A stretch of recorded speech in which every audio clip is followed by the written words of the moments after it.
नमस्कार एवरीवन। स्वागत है आप सभी का शिक्षा पाठ मेक इट इजी के सेशन में।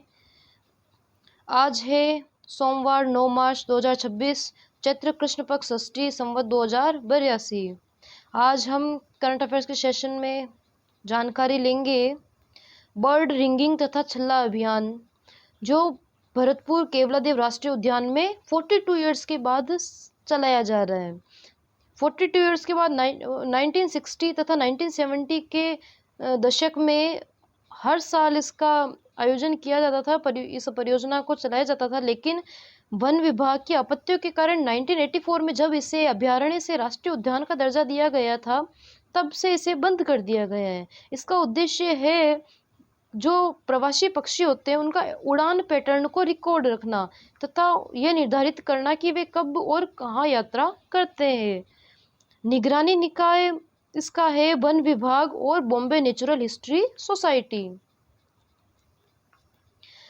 छल्ला लगाने की प्रक्रिया तो पक्षियों को सुरक्षित रूप से पकड़ा जाता है, उनका वजन किया जाता है, उनके पंखों की लंबाई मापी जाती है, उनके लिंग की जांच की जाती है तथा अन्य विवरण दर्ज किए जाते हैं। उन्हें छोड़ने से पहले उनके पैरों पर अंतर्राष्ट्रीय मानक संख्या के वाले पतले धातु तथा प्लास्टिक के छल्ले लगाए जाते हैं। इस परियोजना में जो शामिल विशेषज्ञ वे है बेगूसराय बिहार के 83 वर्षीय अली हुसैन जी, जिन्होंने 17 वर्ष की आयु में पक्षी विज्ञानी सलीम अली जी के साथ काम किया था। सुरक्षित रूप से पक्षियों को पकड़ने की कला सीखी थी। सलीम हुसैन जी को हम जानते हैं, उनकी कर्मस्थली केवलादेव राष्ट्रीय घना पक्षी विहार ही रहा था। इसकी टेक्निक है अली हुसैन जी पक्षियों को पकड़ने के लिए सफेद धागे के फंदे तथा नीम के गोंद का उपयोग करते हैं। कपूर चंद कुलिस जी का जन्म शताब्दी महोत्सव मनाया जा रहा है। 1926 को उनका जन्म हुआ था तथा 2026 में उनको 100 साल हो गए हैं। इस वजह से जन्म शताब्दी महोत्सव मनाया जा रहा है। इसके अंतर्गत विभिन्न कार्यक्रमों का आयोजन किया जा रहा है। कल अंतर्राष्ट्रीय महिला दिवस के उपलक्ष्य में मातृशक्ति सम्मान का आयोजन कोटा में किया गया था, जिसमें वुमेन पावर अवार्ड 2026 भी प्रदान किए गए थे। इनमें 26 महिलाओं को मातृशक्ति को उनके अदम्य साहस और कार्यों के लिए सम्मानित किया गया था। जोधपुर में हमराह कार्यक्रम का आयोजन किया गया था। जोधपुर के मंडोर क्षेत्र में इस कार्यक्रम का आयोजन किया गया था। इसमें विभिन्न गतिविधियां आयोजित की गई थी, जैसे स्केटिंग, योग, सेल्फ डिफेंस, डांस और रस्साकसी जैसी प्रतियोगिताएं आयोजित की गई थी। झालावाड़ में अंगदान का महत्व बताया गया था। अंगदान के लिए, स्वास्थ्य के लिए जागरूकता तथा विभिन्न माध्यमों से अंगदान, देहदान तथा नेत्रदान के प्रति लोगों को जागरूक किया गया। पाली में बिहारी घाट पर स्वच्छता अभियान तथा श्रमदान किया गया था। अलवर में महिला मैराथन 2026 का आयोजन किया गया था। रामगंज मंडी कोटा में रंगोली प्रतियोगिता का आयोजन किया गया था महिला दिवस की थीम पर। रावत भाटा चित्तौड़गढ़ में गीत संगीत के कार्यक्रम में स्थानीय कलाकारों ने सुरीली प्रस्तुतियां दी। कल अंतर्राष्ट्रीय महिला दिवस के उपलक्ष्य में हमारे श्री मुख्यमंत्री जी भजनलाल शर्मा जी हनुमानगढ़ तथा चूरू के दौरे पर थे। उसी के उपलक्ष्य में गौरव सेनानी समारोह आयोजित किया गया था, जिसके मुख्य अतिथि भजनलाल शर्मा जी थे। सैनिकों के उन्होंने जानकारी दी कि सैनिकों के मानदेय में वृद्धि की गई है, जिनमें विभिन्न सरकारी विभागों में कार्यरत पूर्व सैनिकों के मानदेय में 20% तक वृद्धि की गई है तथा सेकेंड वर्ल्ड वॉर के जो पूर्व सैनिक हैं उनकी पेंशन को 10,000 से बढ़ाकर 15,000 प्रति माह कर दिया गया। और चूरू के जो जिला खेल स्टेडियम का नामकरण 1971 के भारत पाक युद्ध के नायक लेफ्टिनेंट जनरल सगत सिंह राठौड़ के नाम पर किया गया। ये काफ़ी इम्पोर्टेंट है कि चूरू के जिला मुख्यालय के खेल स्टेडियम का नामकरण सगत सिंह राठौड़ जी के नाम पर किया गया, जिन्होंने 1971 के भारत पाक युद्ध में अदम्य साहस दिखाया था। एकीकृत सैनिक कल्याण कॉम्प्लेक्स का निर्माण किया जाएगा जोधपुर में, टोंक में, शेरगढ़ बारा में तथा झुंझुनू में। इन चारों स्थानों पर एकीकृत सैनिक कल्याण कॉम्प्लेक्स का निर्माण किया जाएगा, तक कि इसमें लागत है 36 करोड़ रुपए। इससे हम समझे कॉम्प्लेक्स से तो यहाँ एक ही छत के नीचे सैनिक कल्याण कार्यालय तथा कैंटीन तथा स्वास्थ्य केंद्र जैसी सुविधाएं मिलेगी। राजस्थान टूरिस्ट डेवलपमेंट कॉरपोरेशन ने उनकी होटलों में जो वीरांगनाएं अर्थात शहीदों की पत्नियों को 50% तक छूट दी जाएगी, तथा जो एक्स आर्मी ऑफिसर्स है उनको 25% तक छूट दी जाएगी आरटीडीसी के होटल्स में। विशेष केंद्र में क्या है तो जोधपुर में मेजर शैतान सिंह कौशल विकास एवं प्रशिक्षण केंद्र की स्थापना की जाएगी, तथा झुंझुनू में एक वॉर म्यूजियम की स्थापना की जाएगी। हम ध्यान में रखेंगे, ये काफ़ी इंपॉर्टेंट है। मेजर शैतान सिंह कौशल विकास प्रशिक्षण केंद्र तथा वॉर म्यूजियम झुंझुनू में। राजस्थान सरकार की आउट ऑफ टर्न पॉलिसी के तहत राज्य के 4 उत्कृष्ट खिलाड़ियों को राजस्थान पुलिस में डीएसपी पद पर नियुक्त किया गया। नियुक्ति के लिए पद का नाम डीएसपी पुलिस उपाधीक्षक, तथा ज्वाइनिंग का समय 15 आदेश जो जारी किए गए उनमें 15 दिनों के अंदर अंदर खिलाड़ियों को ज्वाइन करने की का समय सीमा है। किन किन खिलाड़ियों को इसके लिए चुना गया है तो हम देखिए, रवि बिश्नोई जी जो क्रिकेट एशियन गेम्स में गोल्ड मेडलिस्ट है, उनको माननीय कौशिक जी जिन निशानेबाजी से संबंधित है, उन्होंने आईएसएसएफ वर्ल्ड चैंपियनशिप में गोल्ड मेडल जीता था, तथा दिव्य कीर्ति सिंह जो घुड़सवारी ड्रेसाज से संबंधित है, उन्होंने एशियन गेम्स में गोल्ड मेडल जीता था। सचिन जी जो कबड्डी से संबंधित है तथा एशियन गेम्स में उन्होंने गोल्ड मेडल जीता था। इन चारों खिलाड़ियों को डीएसपी पद के लिए नॉमिनेट किया गया है। अपराधों में कमी, मुख्यमंत्री जी ने अपने भाषण के दौरान जानकारी दी कि राज्य में 2023 की तुलना में महिला अत्याचारों के प्रकरणों में लगभग 10% की कमी आई। अर्थात 2023 के तुलना में 2025-26 में 10% तक महिला अत्याचारों में कमी आई है, तथा त्वरित न्याय अर्थात जहां पहले महिला अत्याचारों के अनुसंधान में 2020 में 128 दिन लगते थे, वहां अब केवल 52 दिन में उनका अनुसंधान किया जा रहा है। केवल 128 से 52 दिन तक अनुसंधान का समय हो गया है। अर्थात पहले जहां महिला अत्याचार के मामले की जानकारी जुटाना, अनुसंधान करना उस पर तथा न्याय में 128 दिन लगते थे, वहां अब केवल 52 दिन लग रहे हैं। लाडो प्रोत्साहन योजना में अब तक 6 लाख से अधिक बालिकाओं को लाभ मिला है। मुख्यमंत्री लाडो प्रोत्साहन योजना में 6 लाख से अधिक बालिकाओं को लाभ मिला है। मुख्यमंत्री लखपति दीदी ऋण योजना में अब तक 39,085 महिलाओं को राजस्थान महिला निधि के माध्यम से 270 करोड़ का ऋण आवंटन किया जा चुका है। राजस्थान में 2 बालिका सैनिक स्कूल है। पहला बालिका सैनिक स्कूल पूज्य रामी देवी जी रामनारायण राठी बालिका सैनिक स्कूल जयमलसर बीकानेर में स्थित है, तथा महाराव शेखाजी बालिका सैनिक स्कूल सीकर में स्थित है। ये वर्तमान में चर्चा में इसलिए है क्योंकि इन दोनों सैनिक स्कूलों में एडमिशन के लिए परीक्षा का आयोजन किया गया है। ट्रांसजेंडर को सरकारी योजनाओं से जोड़ने के लिए जिला स्तर पर समितियों का गठन किया जाएगा, क्योंकि हम देखते हैं कि ट्रांसजेंडर्स अभी तक मुख्य धारा में नहीं जुड़ पाए हैं, और उन्हें मुख्य धारा में जोड़ने के लिए राज्य सरकार द्वारा और केंद्र सरकार द्वारा विभिन्न योजनाएं चलाई जाती है, तथा विभिन्न परियोजनाओं का गठन किया जाता है। इसी उपलक्ष्य में जो डिस्ट्रिक्ट लेवल पर कमिटीज का गठन किया जाएगा, जो उन्हें अब सरकारी योजनाओं से जोड़ेगी और उन्हें मुख्य धारा में जोड़ने का प्रयास करेगी। रणथंभौर टाइगर नेशनल पार्क में रिजर्व खंडार क्षेत्र में बाघिन T94 की सेप्टिसीमिया, जिसे हम खूनी बुखार के नाम से जानते, तथा मल्टीपल ऑर्गन फेल, ज़्यादा ऑर्गन फेल होने के कारण मौत हो गई। हम ध्यान में रखेंगे बाघिन T94 की जो रणथंभौर टाइगर रिजर्व से संबंधित है, उनकी मौत हुई है। स्पोर्ट्स कार्निवल का आयोजन किया गया SMS स्टेडियम जयपुर में, जो भारतीय इंटीरियर डिजाइनर संस्थान के द्वारा 6 से 8 मार्च तक किया गया।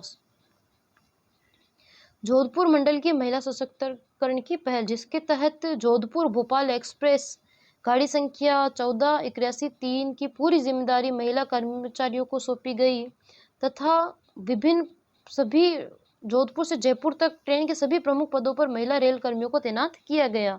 इसका उद्देश्य महिलाओं की कार्यकुशलता और उनकी क्षमता का संदेश देना था। मुख्यमंत्री लाडो प्रोत्साहन योजना के बारे में हम पढ़े तो ये 4 अगस्त 2024 से जारी प्रारंभ हुई है तथा इसका उद्देश्य है राज्य में बालिका के जन्म के प्रति सकारात्मक वातावरण तैयार करते हुए बालिका के समग्र विकास करना, बालिकाओं के पालन पोषण तथा शिक्षण व स्वास्थ्य के मामले में होने वाले लिंग भेद को रोकना तथा बालिकाओं को बेहतर शिक्षण व स्वास्थ्य सुनिश्चित करना, संस्थागत प्रसव को बढ़ावा देकर मातृ मृत्यु दर में कमी लाना, बालिका शिशु मृत्यु दर में कमी लाना व घटते शिशु लिंगानुपात को सुधारना, बालिका का विद्यालयों में नामांकन व ठहराव सुनिश्चित करना, बालिका की उच्च शिक्षा सुनिश्चित करना एवं बाल विवाह में कमी लाना इसके प्रमुख उद्देश्य है। योजना के अंतर्गत क्या लाभ मिलता है, तो इसके अंतर्गत बालिका के जन्म पर 1 लाख की राशि का संकल्प पत्र प्रदान किया जाता है तथा योजना के अंतर्गत 7 किस्तों में 1.5 लाख के रुपए का भुगतान किया जाता है, जो डीबीटी के माध्यम से उनके डायरेक्ट उन लाभार्थी के खाते में ट्रांजैक्शन किया जाता है। अंतर्राष्ट्रीय महिला दिवस के अवसर पर मुख्यमंत्री जी द्वारा लाडो प्रोत्साहन योजना पोर्टल का लॉन्च भी किया गया है। फूड एंड क्राफ्ट इंस्टीट्यूट 12 ये चर्चा में है इस वजह से क्योंकि 9 साल पहले इसका घोषणा हो चुकी थी। वर्तमान मतलब वर्ष 2016-17 में national council for hotel management and catering technology ने हॉस्टल और अन्य कमियों के कारण इस संस्था को मान्यता देने से इनकार कर दिया है और पर्यटन मंत्रालय ने भी इससे अभी तक क्लियरेंस प्रदान नहीं की है। Rajasthan state road development construction corporation ने हॉस्टल के लिए 1.10 करोड़ के बजट आवंटन को कम बताया, इस वजह से अभी तक उसका कार्य रुका हुआ है, हॉस्टल का निर्माण नहीं हुआ है। इस वजह से फूड एंड क्राफ्ट इंस्टीट्यूट प्रारंभ नहीं हुआ है। नेक्स्ट हम देखें Rajasthan university of health and science app से होगी attendance. Rajasthan university of health and science में ऐप के माध्यम से अटेंडेंस होगी, जिससे फर्जी अटेंडेंस और उसकी रियल टाइम जानकारी विश्वविद्यालय को प्राप्त होगी। फर्जी अटेंडेंस पर रोक लगेगी। विश्वविद्यालय से संबंधित जो भी कॉलेज है उनमें उनको बेस्ट इंस्टीट्यूट अवार्ड दिया जाएगा। Rajasthan university of health and science द्वारा जो उसके अंडर अलग अलग कॉलेज आते हैं उनको बेस्ट इंस्टीट्यूट का अवार्ड दिया जाएगा, जो विभिन्न मानकों पर खरे उतरेंगे उन्हें। 86वां प्रेम भाया महोत्सव मनाया जाएगा शीतला अष्टमी से 4 दिवसीय ये कार्यक्रम रहेगा 11 से 14 मार्च तक। ये प्रेम भाया महोत्सव 1940 में प्रारंभ हुआ था। गौरांग महाप्रभु का 540वां प्राकट्य दिवस मनाया गया गोविंद देव जी मंदिर जयपुर में। गौरांग महाप्रभु का 540वां प्राकट्य दिवस। गृह लक्ष्मी स्वाभिमान अभियान ये तेरापंथ महिला मंडल जयपुर द्वारा क्यावड़ी गांव गृह लक्ष्मी स्वाभिमान अभियान तेरापंथ महिला मंडल द्वारा चलाया जा रहा है। क्यावड़ी गांव साबला डूंगरपुर में रंग पंचमी के अवसर पर फसल कटाई की खुशी में 50 गांव के आदिवासियों ने तलवारों से घेर खेली। हम ध्यान रखेंगे क्यावड़ी गांव साबला डूंगरपुर तलवारों की घेर से संबंधित है, जहां 50 गांव के लोगों ने घेर खेली है। शाहपुरा जो राम स्नेह संप्रदाय की प्रधान पीठ है, वहां 3 से 8 मार्च तक फूलडोल महोत्सव का आयोजन किया गया था। ये 260वां फूलडोल महोत्सव है। शिक्षा मंत्रालय के इंडियन नॉलेज सिस्टम्स के डिवीजन वर्ष 2026 की सूची में एक नई शोध परियोजना उन्होंने शामिल की है। इसका विज्ञान दर्शन तथा रिसर्च ऑर्गेनाइजेशन कुचामन सिटी को ये परियोजना का क्रियान्वयन की जिम्मेदारी सौंपी गई है। इसका मुख्य उद्देश्य है कि विज्ञान और संस्कृत को जोड़ना तथा आधुनिक विज्ञान के विभिन्न आयामों को पारंपरिक ज्ञान, भारतीय ज्ञान विज्ञान और समकालीन दृष्टिकोणों के साथ जोड़ना। इसके लिए 16 जो युवा इंटर्न होंगे उनका चयन किया जाएगा। नेक्स्ट हम सूजस आधारित प्रश्नों की व्याख्या करें तो राज्य में बिजली की खरीद लागत में कमी और निर्बाध आपूर्ति सुनिश्चित करने के लिए एआई मशीन लर्निंग आधारित कौन सी प्रणाली विकसित की जाएगी।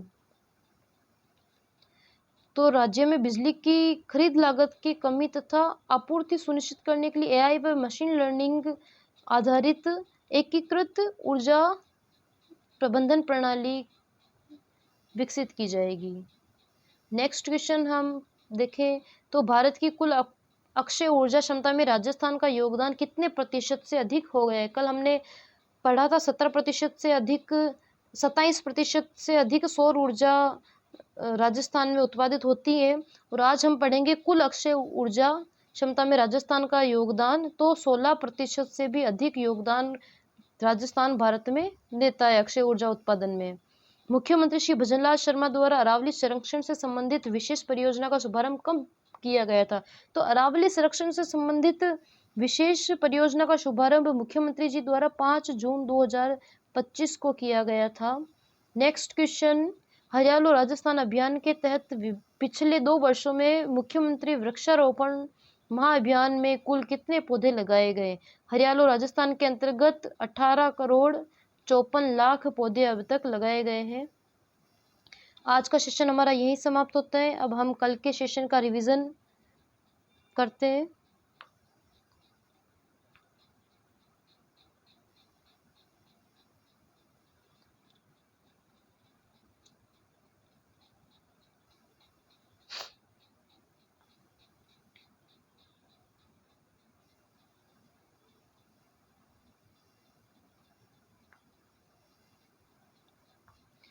कल के सेशन में हमने अंतर्राष्ट्रीय महिला दिवस जो कल था, रंग पंचमी, देव पंचमी भी थी और सूरज का रोटा व्रत भी कल मनाया गया था।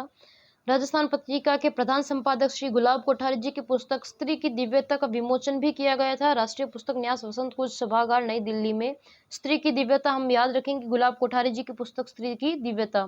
सीकर में 3.5 की तीव्रता का भूकंप आया जिसका केंद्र रानौली था तथा इसके झटके पलसाना, खाटू श्याम जी तथा श्रीमाधोपुर तथा फतेहपुर तक महसूस किए गए थे।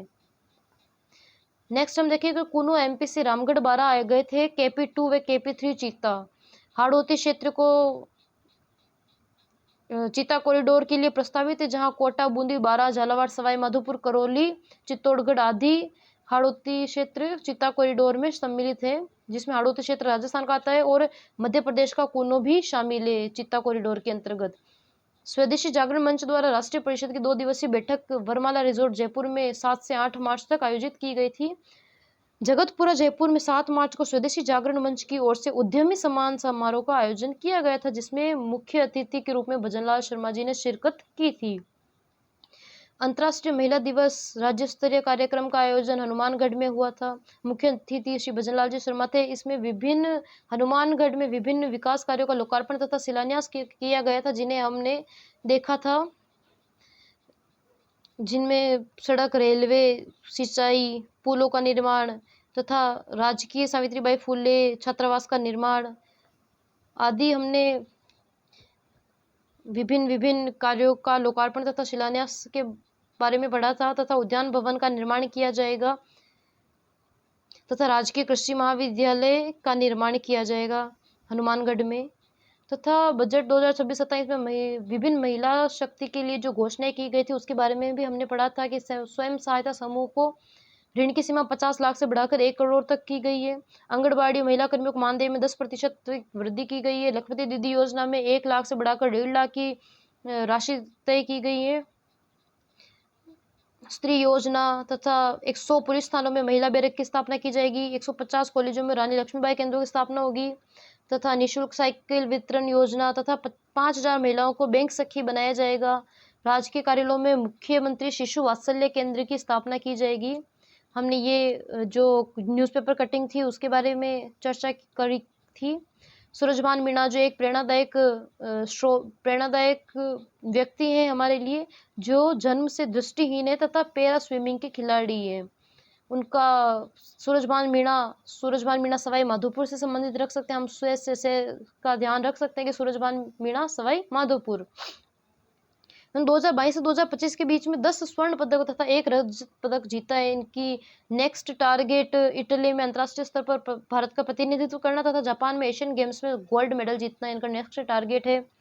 हमने मुख्यमंत्री युवा स्वरोजगार योजना के बारे में भी जानकारी ली थी जो 15 जनवरी 2026 से शुरू हुई थी तथा 1 लाख युवाओं को स्वरोजगार के अवसर प्रदान करना इसका लक्ष्य तथा 18 से 45 वर्ष की आयु के युवा इसमें शामिल हो सकते हैं।